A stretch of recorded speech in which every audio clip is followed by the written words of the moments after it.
राधे राधे आपण मानक प्रणाम निवेदन करुच्ची तत्सहित मोर बड़ भाई नरहरि दास को मु प्रणाम निवेदन करुच्ची। चैत्र मासर जो कृष्ण पक्ष एकादशी पड़े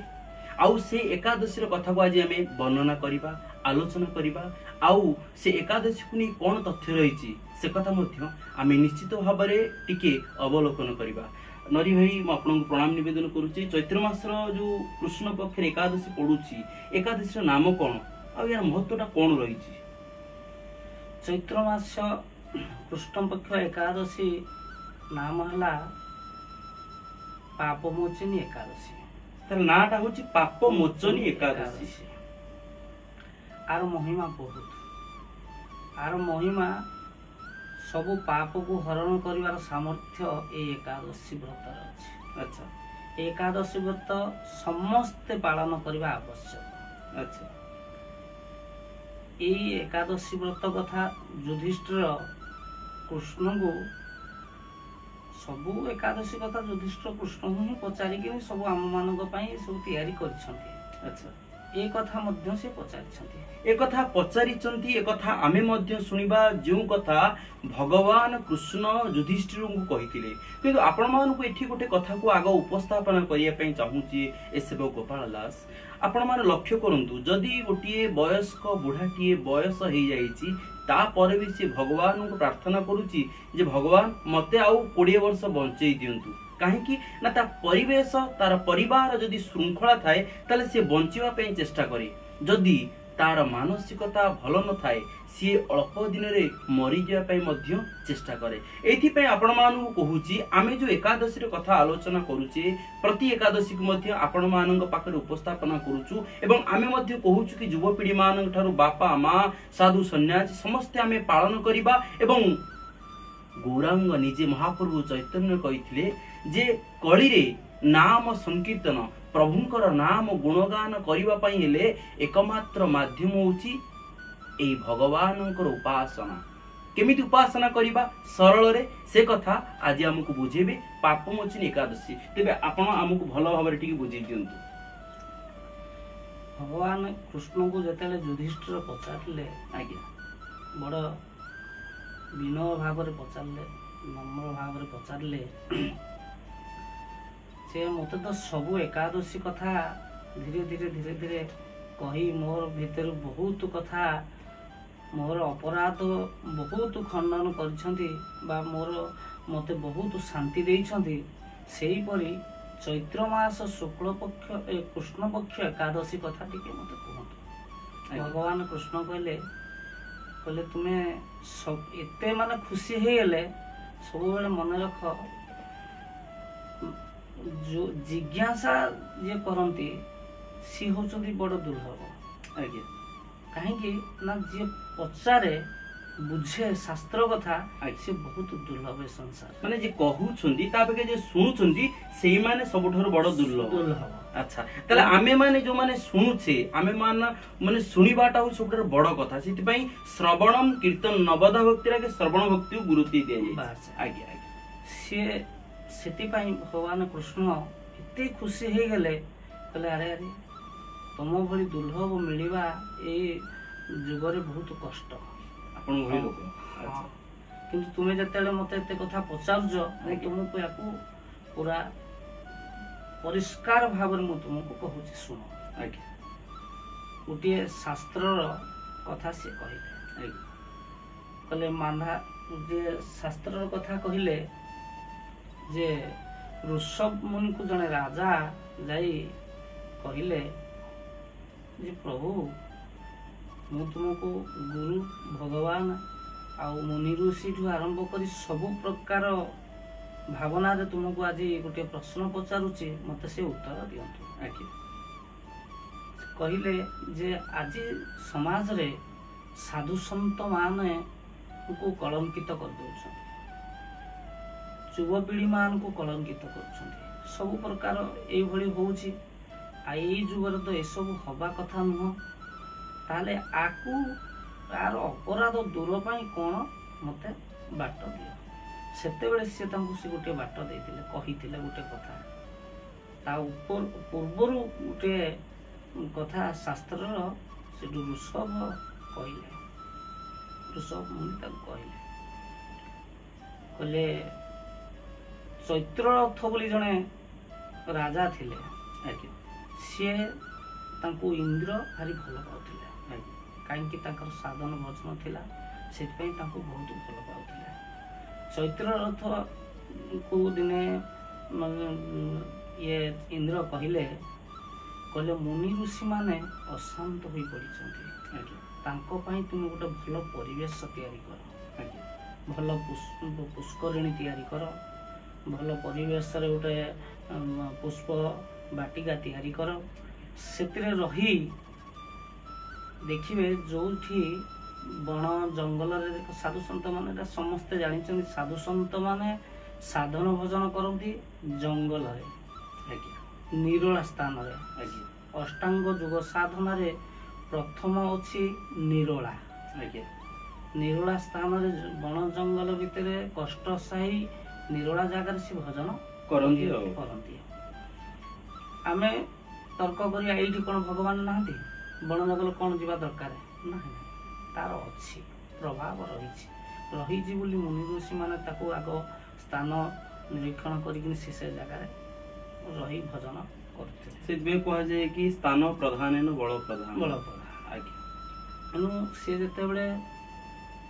कथा शुणी से भल पुष्करिणी 4टी पुष्करिणी तैयारी कले भल पुष्प बाटिका तैयारी कले औषध वृक्ष किसी लगेले सब बढ़िया भाव एभली मनोरम्य परिवेश तैयारी करले जे साधु सन्त माने सेठी जाई साधन भजन कले आमे जे कहिबा आमे साधु सन्त को पई जगाटा तैयारी करजु आ केही जिबेनी सेमिति किछि नाही मन सेठी तैयारी करिया पई साधु सन्त को पई गोटे परिष्कार जगह हे गला जी भी गले देखिए गोटे ठाकुर घर को फटाफट जन पशि जीवेनी गोटे हिंदू धर्म गोटे भय रही ना मु आज गोड़ धोनी मो हाथ धोनी जिते अपरिष्कार मन था किंतु जहाँ भी जावाक टिके कष्ट हम कि अलग जगह पशिजे चप्पलटा पिंधे जहाँ गोटे आम हिंदू परंपरार यही भयटा समस्त सदाचार अच्छी समस्त पाखे लोकाचार अच्छी समस्त पाखे कुलाचार को भय करती किंतु कालक्रमे जिनस व्यतिक्रम होता है निजर मनर चंचलता दुर्बलता नहीं व्यतिक्रम हो जाई पारे किंतु समस्त पाखे अच्छी आ संसार रे समस्त भी जगाई माधाई भाया से पाखे जदि एते संस्कार अच्छी पर आमे ताकू जानी पाइले ताले मनुष्य तो साधारणतः तांको ठारू आहुरी भल भल अछन बेले बेले कुसंग रे एवं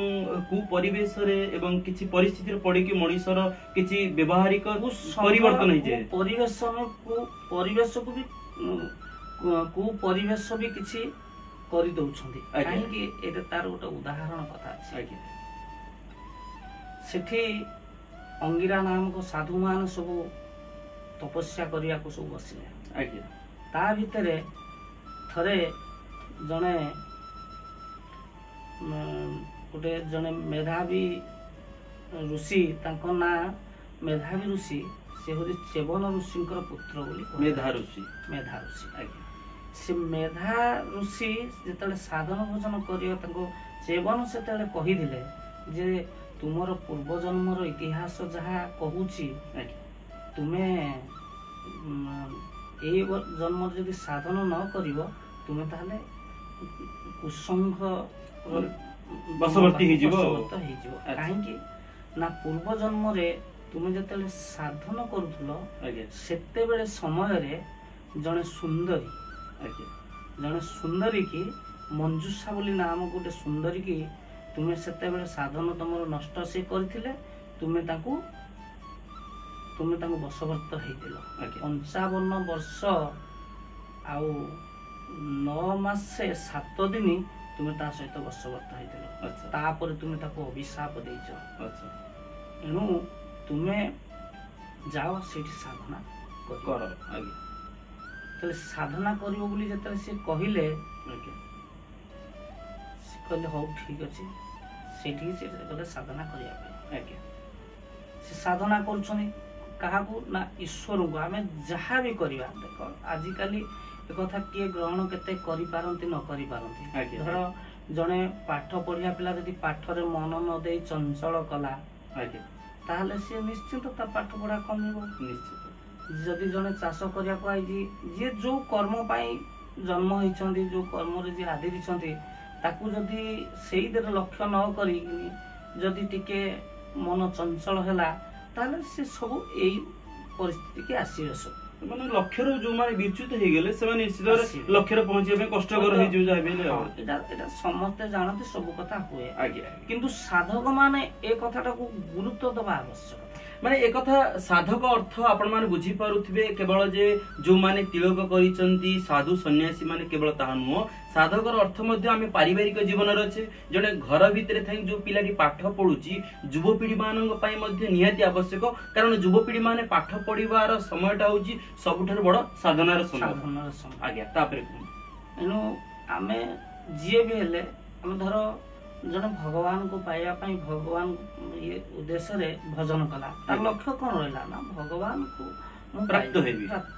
मु पाठ पढिबी चाकरी करिबी हमर गुटी एबे गुटी कथा तंग से पढी पढुजी जे कोन पढुथे ना तकर रिसर्च करथांदी औषध तयारी करिया पई आज्ञा ताको जेजे बापा जतेले कहिले पचारले बापा तू विवाह हबुनी आ तोर बयस आसी 32-33 वर्ष हला बयस हला ना विवाह हबुनी सी ताकर बढ़िया उत्तर देले एते मन खुशी हे गेला सी कहले कोन विवाह करबी मोर सेतर मन नाही काहे की मन नाही ना मु जो ऑफिस रे काम करूची जोडी रिसर्च करूची सेठी भी सुंदरी झियो 5-6 जन अछन ताको से तो मु थरे कथा भी हेई पारनी काहे की मो लक्ष्य स्तर को जाउची मु जदी आज ए मेडिसिन डी बाहर कर देबी कोटी कोटी लोकंकर उपकार होबो आठो बड़ साधना कोन साधक ईश्वर को पाइबा पई जो साधना ये सेही साधना तारु बळ काहे गेला एनु साधना प्रत्येक जिनस जने साधना जगह को जीव तर मु पाठ पढ़ी पाठ पढ़ले मु चाकरी करे जहाँ भी स्वार्थ परोपकार पई जो मोर जदी पाठटा कि मोर माने परिश्रमटा उद्दिष्ट हे परला तले इटा बड़ साधना हे परिबो निश्चित भाबरे एनु से सेही भली ए जतेले मेधावी जतेले गले साधना कले से साधना बेले जने सुंदरी नारी से भलो भगवान को उद्देश्य रे गीत गाइले गीत गाई देखिले बहुत भल भल सुंदर सुंदर गीत गाइले कौन पाई ना ये युवक को चंचल करिया पाई देखते जो गोटे भागवत रे लिखा है जे मते तप करे जे जन तप आचरंती देवे ताहुक विघ्न चिंतନ୍ତି एनु देवता विघ्न चिंतला भलिया से विभिन्न प्रकार भजन कले भजन कले कोन ना से अभिशाप पाई कि से जंगल रे बोलुछंती से देखिले ये साधना रे सिद्धि लाभ करिछंती आंकु जदी एक पाखरे जाई मोर दुख जणेबी से निश्चित भाव रे मो दुख दूर हो से लोग कहिले कौन तुम्हें मोर साधना को भली नष्ट कल ना ये मु जिते बड़े जगार बुलूली से मोर उद्देश्य नहीं बुलूली साधु सन्त माने ये मुनि ऋषि माने तपस्या करुले भगवान को पाइबा मु गोटे उत्तम युवक पाइबा मु ए भीतर को पलि आसिली से साधु सन्त को भय जने अंगिरा नामक जन साधु थिले मुनि ऋषि सी मते काले अभिशाप देबे बोली मु 2 कुश दूर रे एठी वास करथि से तो मु टिके सेही आशा नै कि आस्ति मु से गोटे अभिशाप रे रहिछि मते अभिशाप केमिति मुक्ति मिलिबो से लोग कहले हो ए अभिशाप किए देइछि आ कि भरी भाव रे अभिशाप मुक्ति पाइबो चलो मो पिता पाखो से या मार्ग सब बते दे सेवन को पाखु आसिले सेवन ऋषि तपस्या रे बसी निजे ताकू सब जानी पाइले बोले तुम्हें ही सेतेबेले अंगिरा नामक मुनि थिलो आ तुम्हें ही ताकू अभिशाप देइदिलो ताकू ताको सहित 55 वर्ष 9 मास से 7 दिन ताको सहित କାଳାତିପାତ କରିଥିଲ। ତାପରେ ସିଏ ଯେତେବେଳେ ଶାନ୍ତି ଲାଭ କଲା ପରେ ସେ ତୁମକୁ ଯେତେବେଳେ ଛାଡ଼ିକିନି ପଳେଇ ତମ ସହିତ ମୋର କିଛି କାମ ନାହିଁ ବୋଲି କହିକିନି ପଳେଇଥିଲେ, ସେତେବେଳେ ତୁମେ ତାଙ୍କୁ ଅଭିଶାପ ଦେଇଥିଲ। ଏଣୁ ତୁମେ ବି ଏ ପାପରୁ ମୁକ୍ତି ହବା ଦରକାର, ସିଏ ବି ଏ ପାପରୁ ମୁକ୍ତି ହବା ଦରକାର। ତାହେଲେ କଣ କଲେ ହବ ନା, ଚୈତ୍ର ମାସ ଯେହେତୁ ଚୈତ୍ର ରଥ ୟାକୁ ସବୁ ସାଧନ ମାର୍ଗ ସବୁ ତିଆରି କରିଥିଲେ, ଏଣୁ ତାଙ୍କ ନାଁ ଚୈତ୍ର, ତାଙ୍କ ନାଁରେ ଏ ମାସ ହେଇଥିଲା ଚୈତ୍ର ମାସ।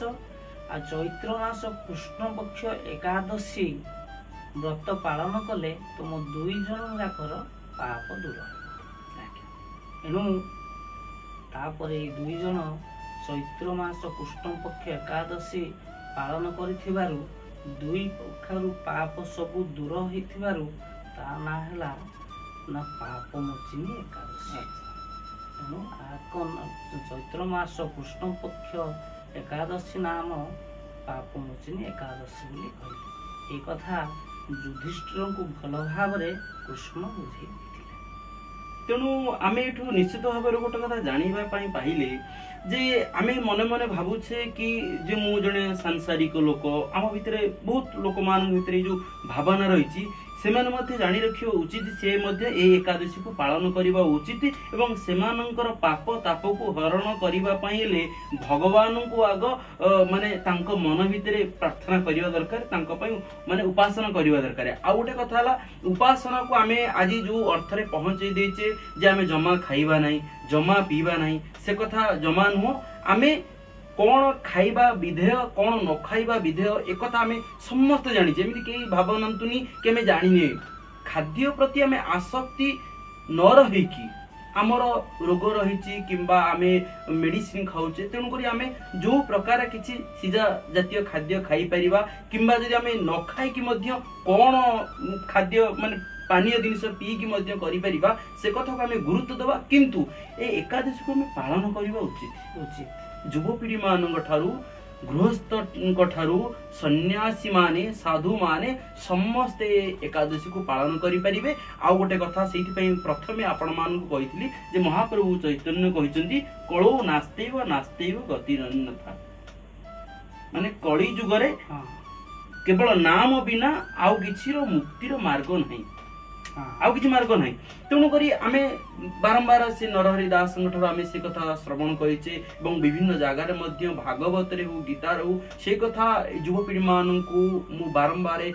ବୁଝାଏ ଏଇ କଥା କି ଆମେ ମାନେ ଏବେଠାରୁ ଯଦି ଏକାଦଶୀ ପାଳନ କରିବା, ନିଶ୍ଚିତ ଭାବରେ ଆଗାମୀ ଜେନେରେସନ, ଆଗାମୀ ଭବିଷ୍ୟତ ଦାୟଦ ମାନଙ୍କ ଭିତରେ ଏକ ଦିବ୍ୟ ଚେତନା ସୃଷ୍ଟି ହବ।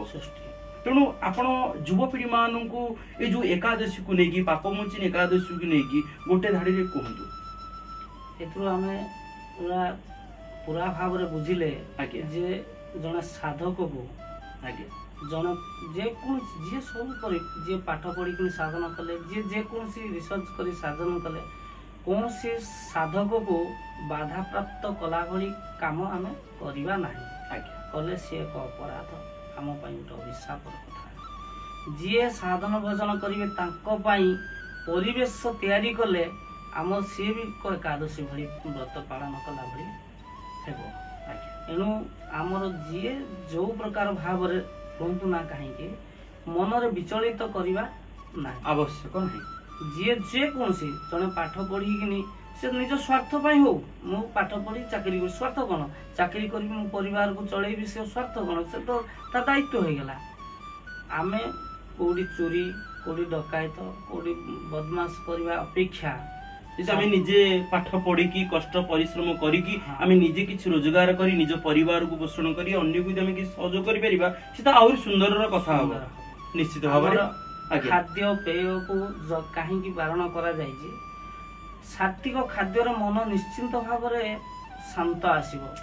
ଆମେ କହିବା ଯେ ନାହିଁ ସାଧୁ ସନ୍ଥ ମାନେ ବି ଗାଳି ମନ୍ଦ କରୁଛନ୍ତି, ହେଲେ ବି ସେ ତାଙ୍କ ପାଖରେ ଗୋଟେ ଅନୁତାପ ହୁଏ, ସେ ଅନୁତାପ କରନ୍ତି, କିନ୍ତୁ ଅନ୍ୟ କ୍ଷେତ୍ରରେ ଅନୁତାପ କରିବାକୁ କଷ୍ଟ ହୁଏ। ଏଣୁ ସାତ୍ବିକ ଖାଦ୍ୟର ମଧ୍ୟ ମହିମା ଅଛି। ଆମେ କହିପାରିବାନି ଜଣକୁ ଯେ ତୁମେ ଏଟା ଖାଅ ସେଟା ଖାଅ, ସେଟା କହିହବନି ବା କେହି ପାଳନ କରିପାରିବେ ନାହିଁ। କିନ୍ତୁ ଆମେ ଚେଷ୍ଟା କରିବା କୋଉ ଖାଦ୍ୟ ଖାଇଲେ ଆମ ମନରେ ଗୋଟେ ଶାନ୍ତ ଆସିବ, ଏଇଟା ଆଗରୁ ପୂର୍ବ କାଳରୁ ସବୁ ରାଜାଙ୍କଠୁ ଆରମ୍ଭ କରି ପ୍ରଜାମାନଙ୍କ ପର୍ଯ୍ୟନ୍ତ ସବୁବେଳେ ଖାଦ୍ୟକୁ ଗୁରୁତ୍ୱ ଏଇଥିପାଇଁ ଦେଇଛନ୍ତି। ଭାଗବତରେ ତ ବିଭିନ୍ନ ଜାଗାରେ ତ ରାଜା ମାନଙ୍କ କଥା ଉପସ୍ଥାପନ, ରାଜା ଭରତ ଏକାଦଶୀ ପାଳନ କରିଛନ୍ତି, ଏମିତି କି ସମସ୍ତେ ବହୁତ ଏକାଦଶୀ ବ୍ରତ ପାଳନ କରିଛନ୍ତି, ଖାଦ୍ୟ ପେୟ କରି ଶୃଙ୍ଖଳା ଆଣିଛନ୍ତି, ଗୋମାତାଙ୍କୁ ପୂଜା କରିଛନ୍ତି, ଶାସ୍ତ୍ର ପଠନ କରିଛନ୍ତି। ଏକଥା ଆମେ ପୂର୍ବରୁ ମଧ୍ୟ ଶୁଣିଛୁ, ଜାଣିଛେ ମଧ୍ୟ। ତେଣୁକରି ଏଇ କଥାକୁ ନେଇକି ଆମେ ସମସ୍ତେ ଚେଷ୍ଟା କରିବା ଏକାଦଶୀ ବ୍ରତକୁ ପାଳନ କରିବା ପାଇଁ। ତ ସହିତ ଆମର ଭବିଷ୍ୟତ ଦାୟଦ ପିଲାମାନେ କେମିତି ପାଳନ କରିବେ ସେଥିପ୍ରତି ଆମେ ସମସ୍ତେ ପ୍ରଚେଷ୍ଟା ଜାରି ରଖିବା। ଏତିକି କଥା କହି ଆଜିର କଥାକୁ ସାଙ୍ଗ କରୁଛୁ। ନରୀ ଭାଇଙ୍କୁ ପ୍ରଣାମ ନିବେଦନ କରୁଛି। ରହୁଛି। ରାଧେ ରାଧେ।